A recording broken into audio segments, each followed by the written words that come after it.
Hello to everyone logged on for this evening's webinar. We're going to get started in 5 minutes at the top of the hour.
Hi, everyone. Good evening. Thank you so much for joining tonight's program, Presentation of Self. What vibe are you putting out there?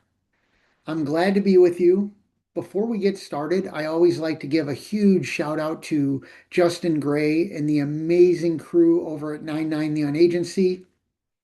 I'm grateful that they bring me in to share valuable information with all of you, the wonderful talent out there in the world, whether you're in the music industry, whether it's acting, modeling, behind the scenes, tech, whatever it is, all of us in the entertainment industry, we put out there what the world wants to see. So I'm happy to be with all of you and glad to be bringing this presentation, especially tonight.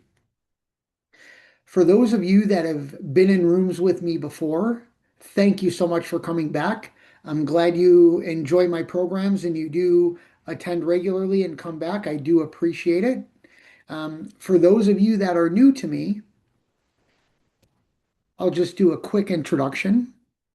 My name is Rob Hinds. The name of my company is called Raise Your Lid Consulting, and I help people build human connection skills, whether it's communication, leadership, emotional and social intelligence. All these programs that I bring to all of you at 99 Neon Agency, the total focus is on bettering our human connection. Now, a lot of the skills are very specific towards certain things. Tonight, we're going to be talking about the vibe that we put out there, what some people might refer to as the ripple effect. So that's going to be our focus for this evening. But I take care of my services in three ways. I offer professional and personal coaching services. I also offer developmental training programs, much like this evening and all the other programs that I do for 99 Neon Agency. I call these my micro learning modules.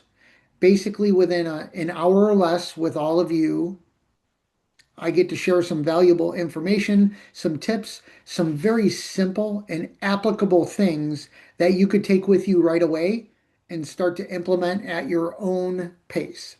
So that's the micro learning programs. And then I also do deeper training programs and speaking engagements for large groups, conferences, companies, that sort of thing.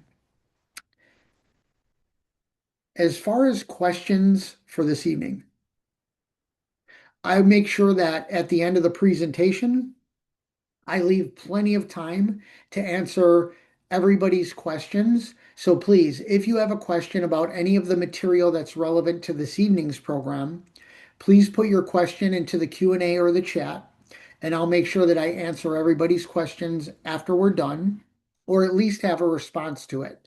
Even if I don't have the answer, I'll most likely have an educated response for you. So please put those in the Q&A and chat. Couple of guidelines around that also. If you want to put comments or feedback into the chat, you're more than welcome to do that. I will only be reading online the questions that we have. And it's not necessary to tell a long story or anything before your question or give a lot of background. Just ask your question as directly as possible, and I'll give you the best response I possibly can. All right. When we start getting into this, everything we do, everything we say, at least with other people around. Now, we put ripples out there.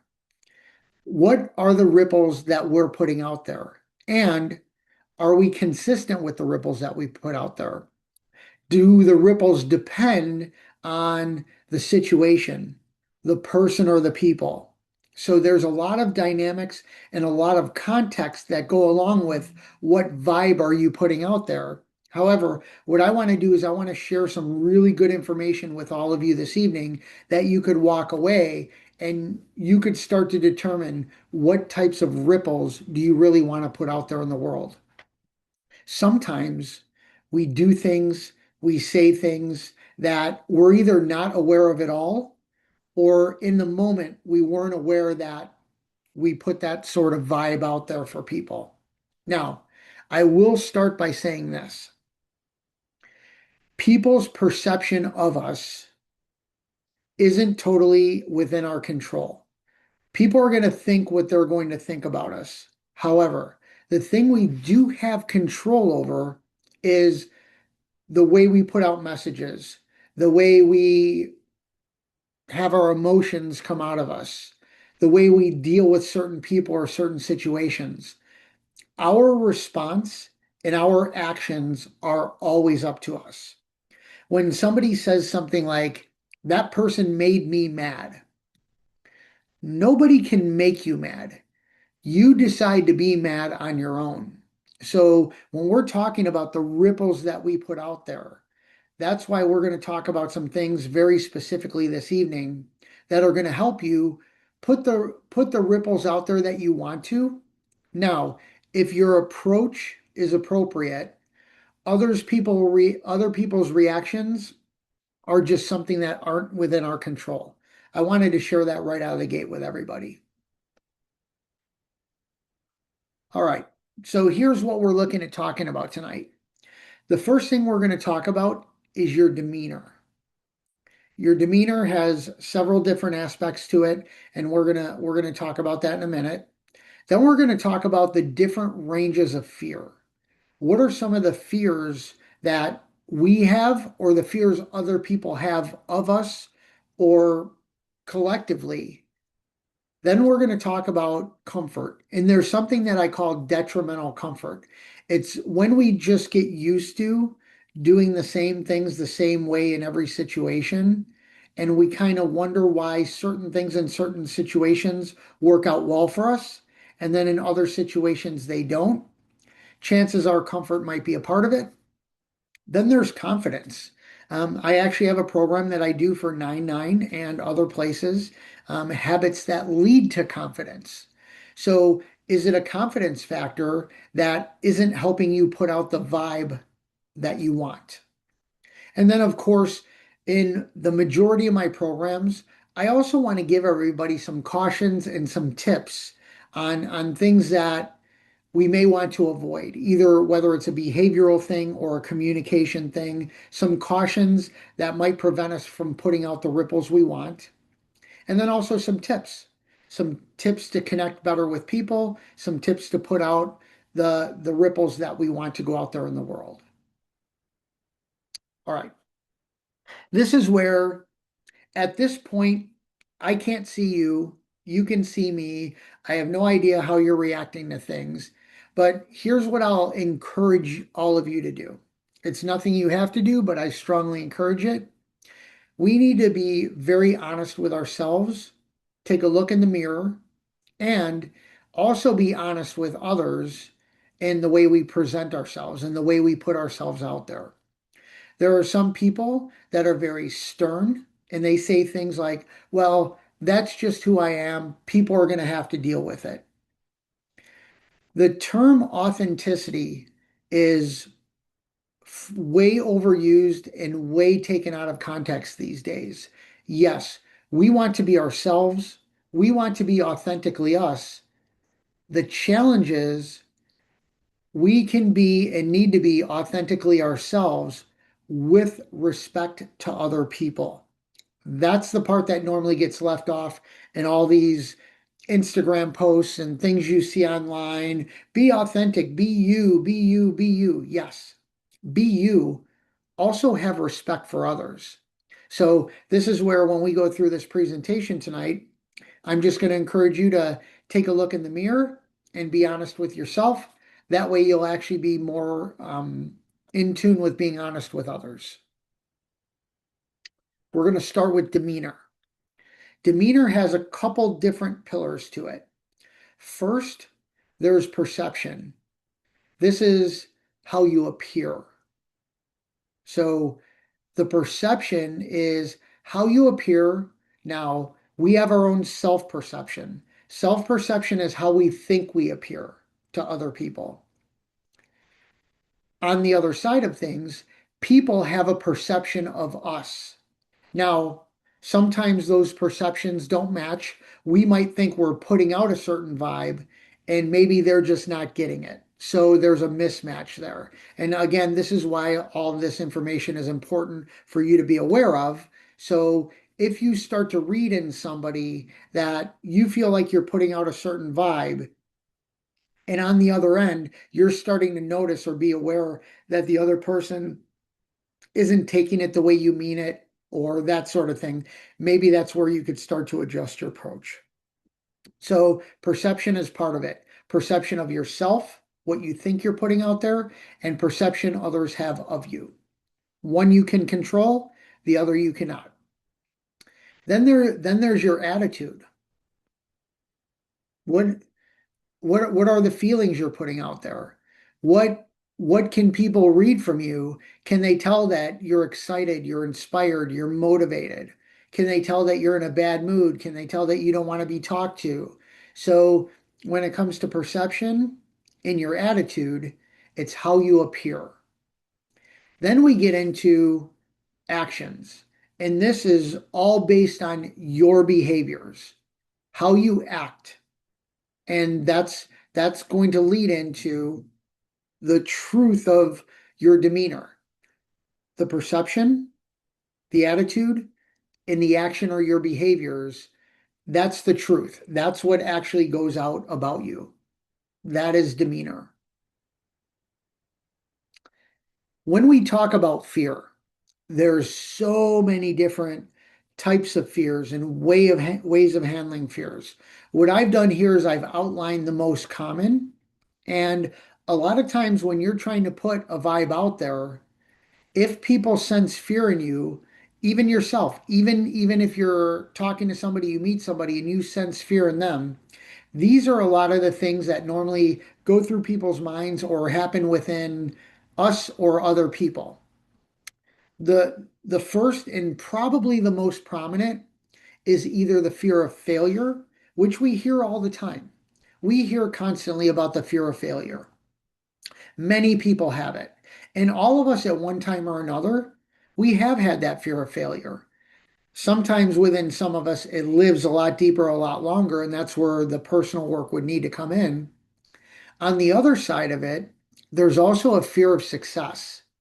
There's a tremendous amount of people who have the fear of success. They're worried about it. What if I get that record deal? What if I get that part in the play? How am I going to perform? Am I going to be able to turn on the switch when I need to turn on the switch? So the fear of success is very real. And some people, if they're constant worriers, they're going to start to think things like, what if this all actually works out? What if things work in my favor? There are some people that have never been used to that, so the fear of success is very prominent in them. So fear of failure, fear of success, normally in the top of all the types of fears. Then there's the fear of change or the fear of having to adapt. Our brain is designed to keep us comfortable, to keep us safe, to keep us where we're at, even if it's not in our best interest. Our brain is designed for negativity. Our brain is designed to sense danger. So when we think about things like change, change can be looked at for many people as a danger. So there's a lot of fear around it. Also, the fear of adaptation or adapting to something, doing things a different way. Um, for the people that think a lot, or say a lot of the time, oh, I've always done it that way, or we've always done it that way. Those are the people that end up falling behind in life, falling behind in opportunity because they're stuck in this narrow lane that they can't get out of. One of the greatest skills now and going forward in almost every industry is being adaptable. So the fear of change, the fear of adaptability, those are huge things. The opinions of others. This is big for a lot of people. Now, being in the entertainment industry, it makes sense. We want attention. We want people to know us. We want people to regard us, to respect us. Especially in the entertainment industry, the opinions of others are a big deal.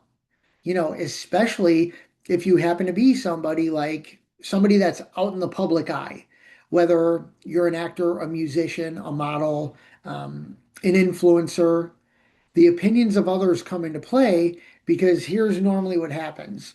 Let's say you put out an Instagram post and just for number's sake, we'll say 100 people commented. 95 of those might be great comments.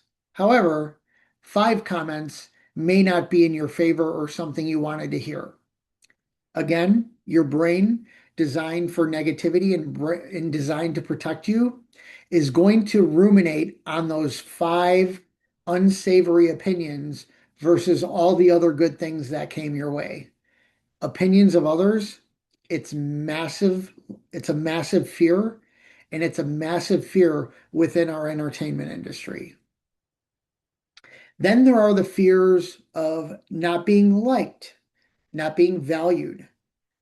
A big one today is not being heard or seen. We hear a lot of people say, I feel unseen or I feel unheard.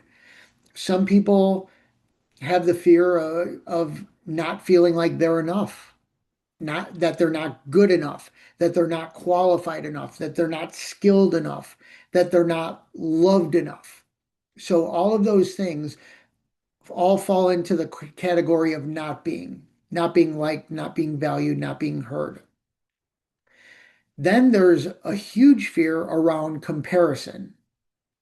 That's something else that, especially in industries that do have a lot of influencers or influential people, constantly comparing. One of the things that I work on with my coaching clients are compare yourself to yourself. Start there. Now, comparison with other people, that's going to happen naturally. We all want to look around. We all want to see what everybody else is doing, how they're acting, all the fads, all the trends that are out there. We want to see what those things are like. It's when comparison with others starts to elevate and get out of hand. That's when that fear becomes very, very, very prominent. Then there's imposter syndrome. Now, there's people that are actually fake, and I'm going to get into that a little bit later. And then there are people that just feel like they don't belong or feel like they don't fit in or feel like they don't deserve to be where they're going to be. Imposter syndrome is actually a lack of confidence thing. So with imposter syndrome, normally those are also the people that need to raise and build their levels of confidence. Then there's what we call the perceived truth. These are the stories we tell ourselves versus what's actually real. A lot of times, especially with my clients or in open training programs where I'm in person with people, I'll have somebody in the crowd say, "Well, you know what? I think my boss hates me." And one of my first rebuttals or questions back would be, "Did your boss actually tell you they hate you?" And normally, a lot of those things are stories we're telling ourselves. So now, sometimes those stories may end up being true, but what happens is we start to tell ourselves these stories and then we elaborate on it and we worry about it and we ruminate about it. That's when the fear of perceived truth really builds up in you when you're making assumptions. Assumptions are killers. When we assume things, when we make up extra stories, or I'm sure all of us in the room know somebody who's an extreme exaggerator. They exaggerate everything. The world is always falling down, even if they had a bad moment during the day. And people that exaggerate a lot, they have trouble with the perceived truth versus the reality. Those are the fears, or at least the main fears. There's a whole catalog of fears, but these were the only ones we're going over this evening. Then there's what I call detrimental comfort. These are the people in the previous things we talked about this evening. These are the people who really have a hard time with change, or they're stubborn. They're not adaptable. They're really they want to keep things status quo as is, whether it's good, whether it's bad, whether it keeps them where they're at, stymies them from growth. The people that are stuck in their ways, that's something, that's a vibe that ends up getting out there. So the vibes you're putting out there when it comes to detrimental comfort, if you start to get known for being stuck in your ways, opportunities or certain opportunities are going to stop coming your way, or people are going to stop talking to you about certain things because you're stuck in your ways, you're closed-minded, you're not open to perspective. Now, when I say open to perspective, I mean just open to understanding other people's perspectives or understanding other perspectives. I'm not talking about agreeing with people or agreeing with the perspective, just being open to it. So when you're stuck in your ways and you're closed-minded, those are things that once people start to read that vibe from you, your ability to connect with them deeper or to get more opportunities diminishes. There's a lot of people that are just saying, you know what? Things are good enough. They're not great. They're also not terrible. They're good enough. I'm going to ride this wave. Perfectly okay. It's just that growth doesn't happen in those situations. And eventually, I'm sure most of you have been through something to where you've ridden the wave as long as you could. At some point, there's normally a dip and things start to diminish and things start to go down. For example, people who haven't kept up with technology, you know, people that haven't kept up with the way the economy is, people who haven't kept up with their skills, people who haven't kept up with their hygiene, whatever that looks like, whenever you live in a state of good enough, at some point that's going to diminish because remember this, the world moves forward and evolves with or without us. You either get on the bus or the train or you fall behind. People that believe in this is the way it's always been done. That goes back quite a bit to either the fear of change or the fear of adaptability. When people say, well, this is the way it's always been done, if that's still working, great. No reason to shake that up. However, a lot of times when people say that's the way it's always been done, the reason they're saying that is deep down they know something has to change. They're either not willing or comfortable to do it at that time. Jumping on what I call the bandwagon. Everyone else is doing it, so I must do it. Now, this is a real challenge, especially in the entertainment industry. We're always looking around. What's everybody else doing? And when we talk about that, what ends up happening is we just start getting on board with what we feel is the hot thing. Now, we do want to take advantage of the hot thing while it's hot. However, we also, for everybody that says they want to be unique, that actually takes away from it. Every time you bandwagon on something, it removes from your own personal uniqueness or your own personal authenticity. So that's bandwagoning. And then some people just have the lack of drive to improve, or they don't want to improve. They either don't want to put the energy out, they don't want to risk anything. Now, the lack of drive to improve, I seriously doubt any of you in the room this evening are that way because you're here. You're actually here. You're learning, you're taking in information. Maybe you're even taking notes.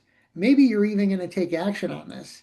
So the people that have the lack of drive to improve, those are the people that you normally don't see at these types of things. They're the people that just like doing what they're doing, not causing any waves one way or another, and just staying where they're at. That is detrimental comfort. Now we talk about confidence. Like I mentioned earlier, I have an entire program on habits to build confidence, but here's some of the key tips when it comes to the vibe you're putting out there. Check yourself on your self-talk. If you're somebody that says things like, Oh, I'm terrible at that. I'm really bad at that. Yes, I suck at this. Check your self-talk because your self-talk starts internally, and then when it becomes external, that's when the vibe you put out there, people really start to realize. Now, if you have poor self-talk, poor self-esteem, or low self-esteem, people are also going to notice that from your body language, from a lot of nonverbal cues, facial expressions, the engagement you have with people, the way you communicate. But your self-talk that's internal, that's what starts to lead to those other qualities when they come out of you. Do you have a growth mindset or do you have a fixed mindset? Now, Habits to Fine Tune Your Mindset is another program I do, 499. But just to give you a quick blip on growth versus fixed mindset. Growth mindset says things are possible. I can learn, I could still build, I could adapt, I could shift. I have the ability to do that. A fixed mindset says I'm at where I'm at, there's no way to get better, or you're just not willing to do things. So a growth mindset is more optimistic. Even if things can go wrong, you know you still have the ability to do better, be better. For a fixed mindset, that's where people get trapped into, well, this is just the way it is. And that's not necessarily true. That's just the mindset you have. Then we have the levels of emotional and also the levels of social intelligence. Emotional intelligence is the ability to recognize the emotions in us and how they come out of us. And are we aware of other people and their emotions? Social intelligence is the next step. How do we build relationships? How are we in groups or in teams or individually with people? So, if you have a low level of emotional intelligence or a low level of social intelligence, those are things that people notice and affect your confidence when you're trying to put out there a good vibe. Now, when you're really trying to put a good vibe out there and you have a high level of emotional intelligence, you have a high level of social intelligence, those things become very apparent and you actually become more attractive because of that. Is your confidence for real? Or, and I'll get into it a little bit later, are you faking it? True confidence is genuine. Now, it doesn't mean that you can be confident about something and still be nervous. However, confidence is working through that nervousness to accomplish what you want to accomplish. When you're genuinely confident, people realize that. When you put that vibe of real, genuine confidence out there, people gravitate to it. It builds respect quicker. It helps build rapport with people quicker and deeper.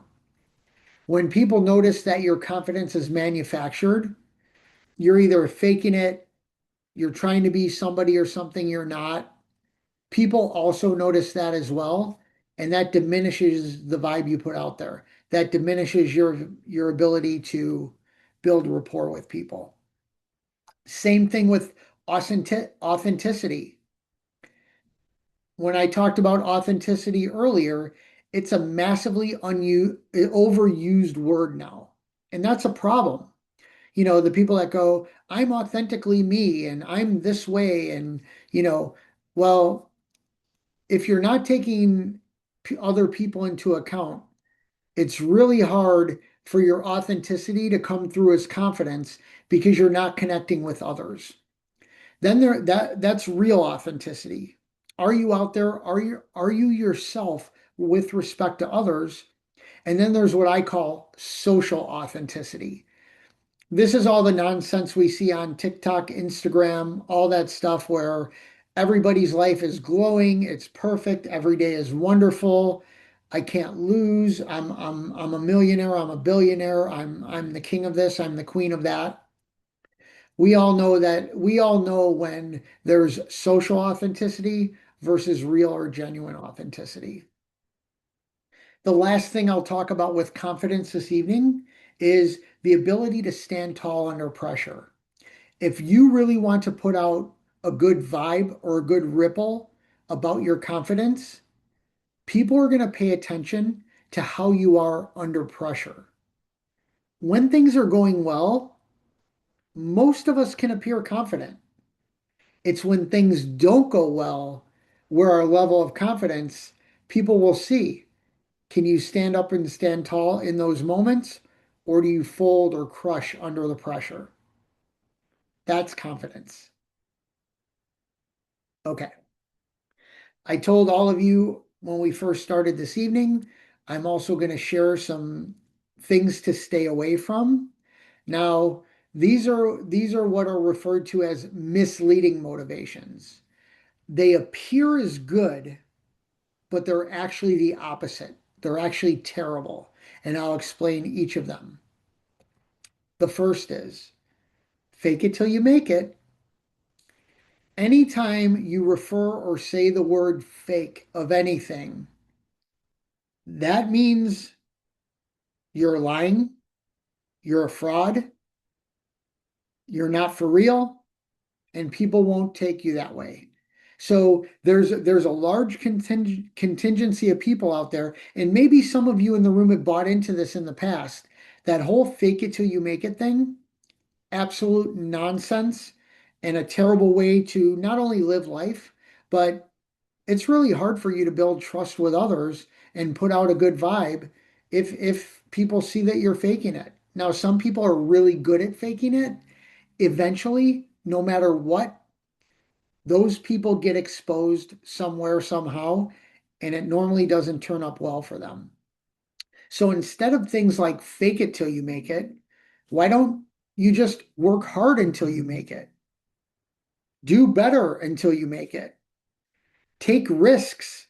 And even if you fail, continue to work at it until you make it. Faking it, don't be a fraud. Don't be a liar. Fake it till you make it. Worst advice ever. Then there's this other piece. And I see this a lot, and I actually see this a lot from people in the entertainment industry. Prove them wrong. And normally, when I work with groups or I work with individuals in coaching sessions, and somebody uses that term, prove them wrong, the first thing I say is, who are them? Who's them? Who are you trying to prove wrong? And some people will say, well, the people that told me I couldn't do it, or the naysayers. A lot of times, they don't even know who them are. So proving them wrong, it's simply a waste of time, it's a waste of focus, and it's a waste of energy. The best way to take those people who are naysayers of you is to do well, succeed, be better, and do better. You don't need to prove anybody wrong. So, with that mindset of prove them wrong, you're taking your eye off the ball.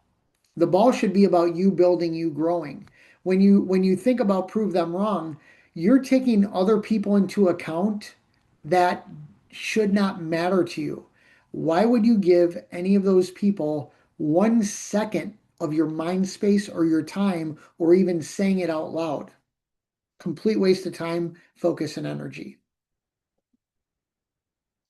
Some cautions when presenting yourself: being closed-minded, limited thinking, not open to perspective. Those we talked about a little bit earlier. Things like groupthink or confirmation biases. For those that may need a short explanation on groupthink or confirmation bias, basically what our brain does, it looks for people, it looks for ideas, it looks for things that we agree with. So in corporate America, the term is yes man. So people that just sit in a room and they all agree because they're afraid that the boss might think differently of them or treat them differently if they disagree. So that's the idea of groupthink.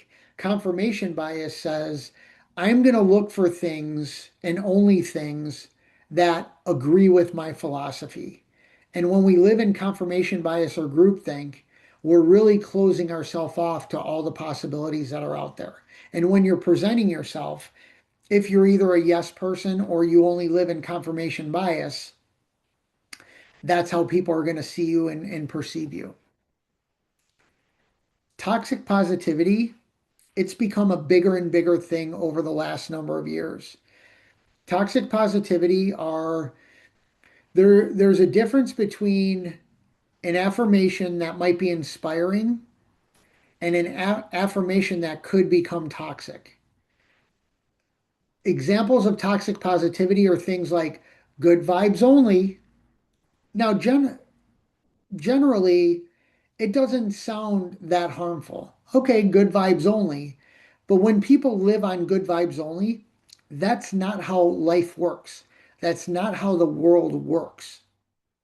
So if you're living in the toxic positivity world or even the toxic negativity world, when you live in those extremes, those are vibes that aren't helping you put your best self out there. When you're doom and gloom, you know, toxic pessimism. If everything, if the world's always falling down, if you feel everybody's against you, people who have victim mentality, they fall into this category where once that vibe gets out, there might be confirmation bias. All the people that are also believe they're victims of everything, they're going to get together and they're going to band together and group together. But across the globe, universally, those aren't the vibes that you would want out there, especially if you want to grow, if you want to build in the entertainment industry, if you want to become well known. We want to be careful of those things. For those of us in the room or those of us in the room that know people that are people pleasers, just going along to get along. It kind of goes along a little bit with groupthink or being a yes person, but people pleasing goes a lot deeper. People pleasing leads into sacrificing yourself for the happiness of others. People pleasing becomes a dangerous thing. Then, when we have low self awareness or low self regulation, self awareness is being aware of our emotions. Self regulation is how those emotions come out of us. That's low emotional intelligence. When we have low self awareness and or low self regulation, those vibes we're putting out there do not fall in your favor. Once people start to read that about you, they'll either take advantage or they'll know when they could do things to get you upset, get you mad. Any of those actions that kind of set people off. Low self-awareness and low self-regulation are two of those things. When you copy low value behaviors, you get into fads where maybe you want to do something really high end, but your behaviors are really low end. Or you're really trying to do something community based, but there's a big ego involved in it and it doesn't match. So copying low value behaviors and fads, that's one way to put ripples out there that you probably don't want out there. People who complain, constantly make excuses, blame people, blame everything, you know, complaining, excuses, blaming, shaming, pointing the finger. Those are things that once you start to get known for that, you'll notice that it'll be really difficult for you to build rapport with people that want to grow and move forward. You'll definitely build rapport with other complainers, other people who blame, and other people who use excuses, and all of you will stay in that pit. Those are the cautions when presenting yourself. Okay. On the other end of this, here's some tips to presenting your best self. We talked quite a bit about authenticity in this program tonight. Be you with respect in regard to others. That's when you really start to put a good vibe out there, a good demeanor, a good persona. When you could be yourself and you're also aware of when to adapt a little bit. Now, I'm definitely not recommending changing who you are. All I'm talking about is with certain situations, certain people, being adaptable is very important. So you could still be authentically you. Are you paying attention to how it's respectful or disrespectful to others? The next piece is think, speak, act, be what I call elevated. Now, I don't want you to confuse elevated with fancy or, a huge vocabulary, anything like that. But think, speak, and act elevated. What that really means is, are you doing things for the best interest of yourself? Are you doing things for the best interest of others? Are you doing things for the best interest across the board? Now, if things are of best interest to you and it hurts others, you may want to take a look at that. If you're doing things that are the best interest of others but are hurting you, you definitely want to take a look at that. So, with think, speak, and act elevated, there's a harmony around it. Be sure that if you're really trying to evolve and grow and move forward and be regarded for what you want to be regarded as, those are important things. There's very few things that beat consistency. Now, if you're consistently not doing well with things, that's not the consistency we would want to look for, especially when we're looking to grow. Consistency is key. I mentioned this a little bit earlier. When things are going well and we're having good days, it's easy to be consistent presenting your best self. When things aren't going well, or things are stressful or going bad, or there's conflict in a situation or conflict with people, can you still be consistent in your growth mindset? Be open to perspective. My encouragement to all of you, especially when presenting your best self and putting a vibe out there, when you see a challenge or something's challenging within you or within a conversation with a job you have, anything like that, I encourage you to also look at the opportunities in those challenges. A lot of times we learn the most when things were the most difficult. I'm sure many to most of you in the room have been through something maybe terrible, maybe tragic, bad at least, and you're still here. You're still alive. You're still working through it.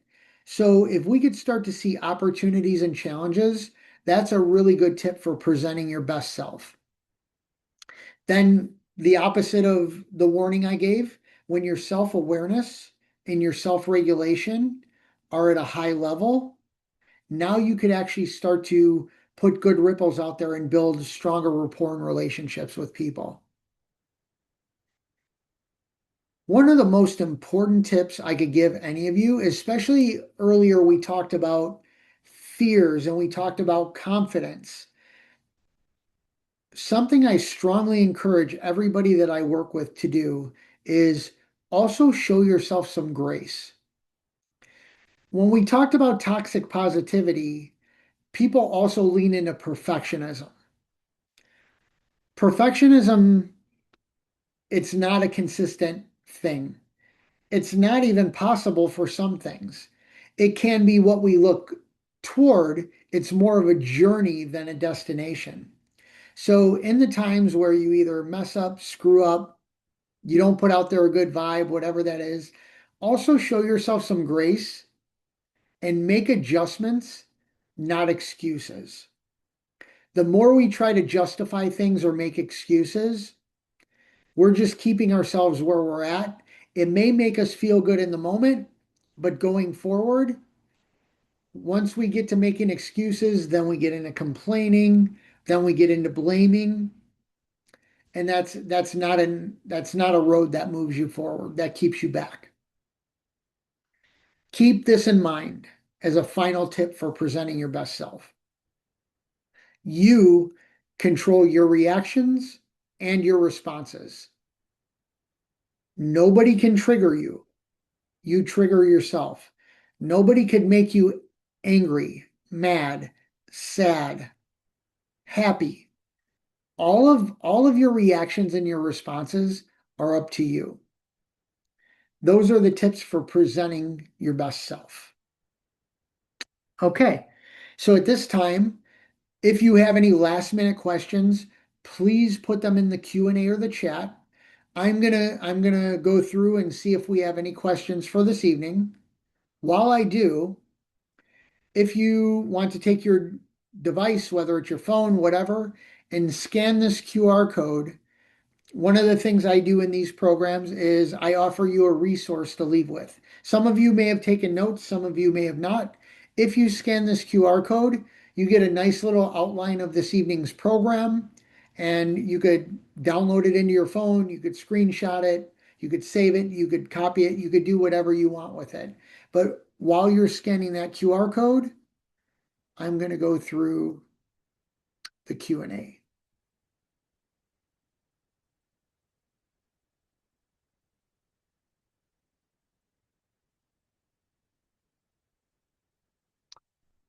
Okay. The first question we have this evening is from Kai. Kai, thank you as always for constantly coming back to my programs. I'm always happy to have you. You normally have some pretty good questions, so let's see. This evening, Kai asks, what if you're battling both fears of success and failure? Well, you said, what if you are? I'm guessing that you're asking how to handle those things. So let's start with the fear of success. If you have the fear of success, one of the things I would encourage you to do is start to think, okay, if this works out for me and I'm fearful of it, start to plan some of the things you can do once that happens. And what that'll do, that'll start to diminish the fear and it'll shrink it a little bit so you could spend time thinking about, okay, when I do whatever it is, get this role, or whenever I do get the record deal, or get the modeling gig, or get the photography gig, whatever it is, if you fear success, start breaking it down into the things. Okay, what are some of the things I need to plan for when I become successful? So that's a tip for when you're battling fear of success. When you're battling fear of failure, what I would ask you to do is say, okay, what are the worst things that could happen if this doesn't work out for me? Now, if it's things like death, um, dismemberment, injury, that's if it's something serious, then you would need to, what I would say, look at your risks. If it's something that is really that detrimental to where death or being mangled could be part of it, maybe you wouldn't take that risk. If you look at the risks and you say, okay, well, if this doesn't work out, I'm going to lose money. Maybe you figure out a way to try to accomplish it with less money or something like that, or you don't take the risk again. If it's something that you just fear failure because you don't, maybe you fear being embarrassed. And if it doesn't work out for you, maybe your family's going to think of you in a certain way, or maybe your partner or your friends are going to think of you in a certain way. When you have those types of fears of failure, this is when you need to look at who are your true support mechanisms, even in the toughest times. Kai, I hope that helped. That was a great question. Okay. Okay, Kai, you've come back with another follow-up question. Let's see what that is. What if you're so used to losing that when you finally win, you can't seem to fully appreciate it and feel uncomfortable winning because wins always seem to be so short-lived compared to losses? This goes back to having a growth mindset or having a fixed mindset. A fixed mindset keeps you worrying about the losses more than the win. When you have a growth mindset and you could say, these things are possible. When they come around, I'm going to appreciate them and be grateful and celebrate them. I hope that helps.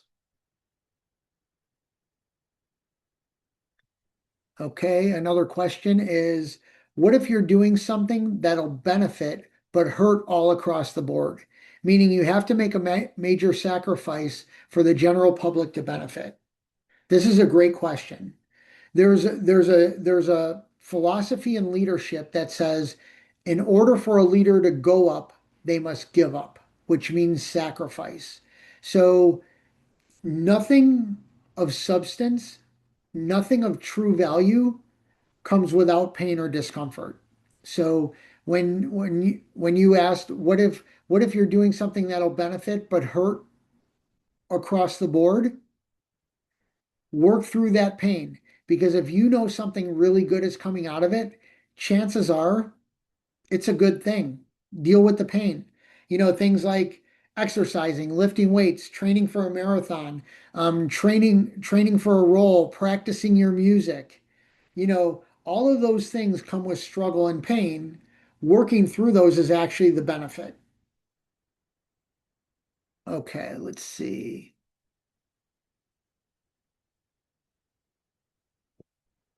Okay, Julie. Julie, welcome back. I'm always happy to have you in the rooms as well.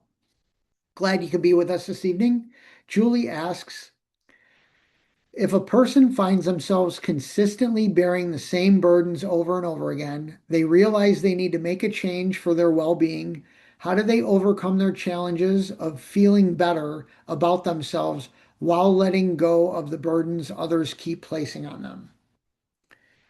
To make this very, very short and sweet, Julie, because you've asked questions similar to this before, find different people, find a different group, find a different avenue, find something different to do.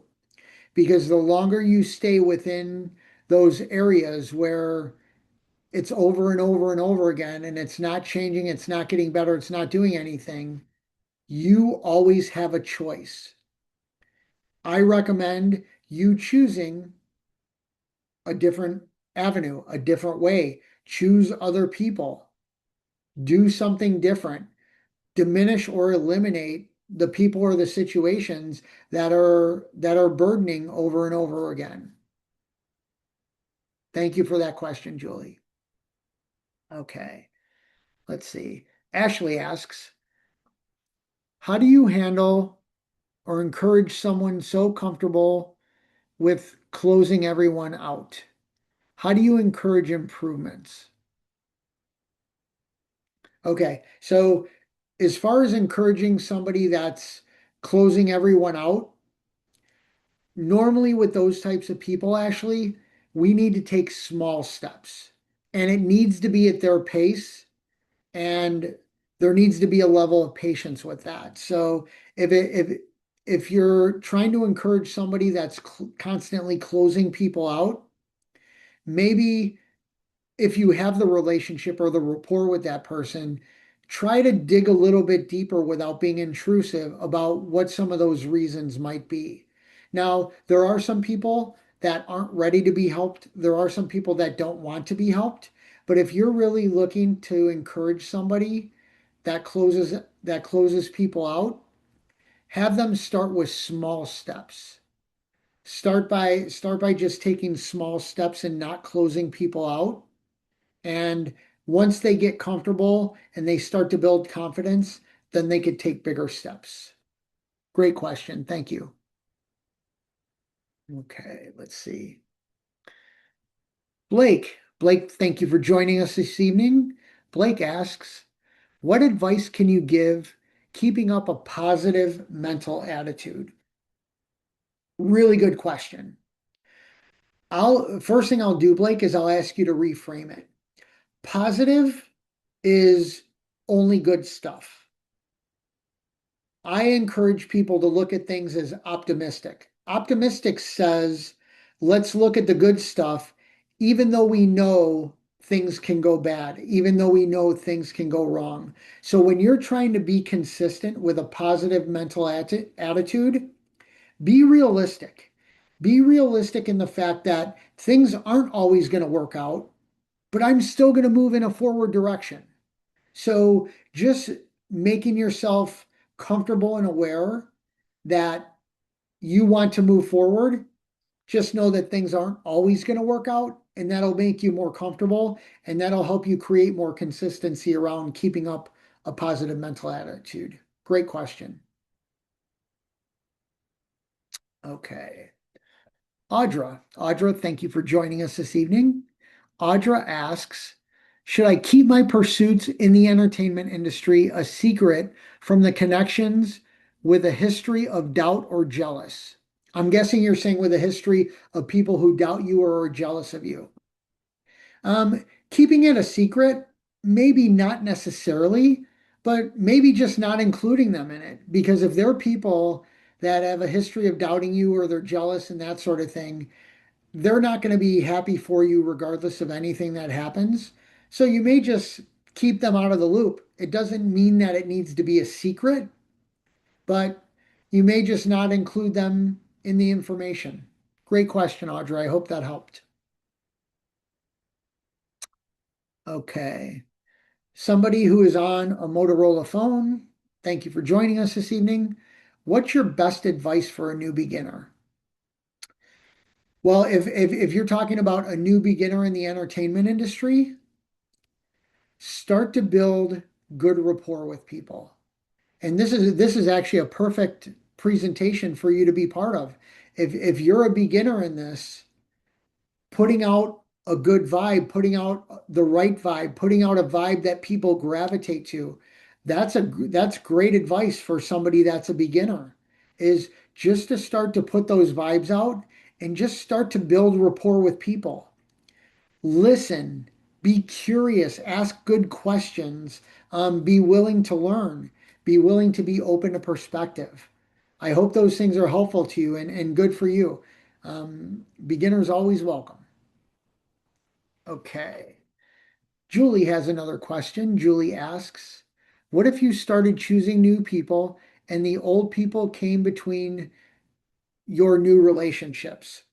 Well, this is Julie, where you start to set boundaries with people. For the people that you want in your circle, you have conversations with them about the people that you don't want in your circle.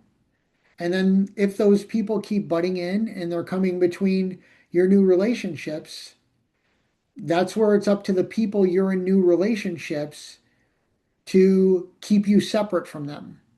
That would be the recommendation. Thank you for that question. Okay.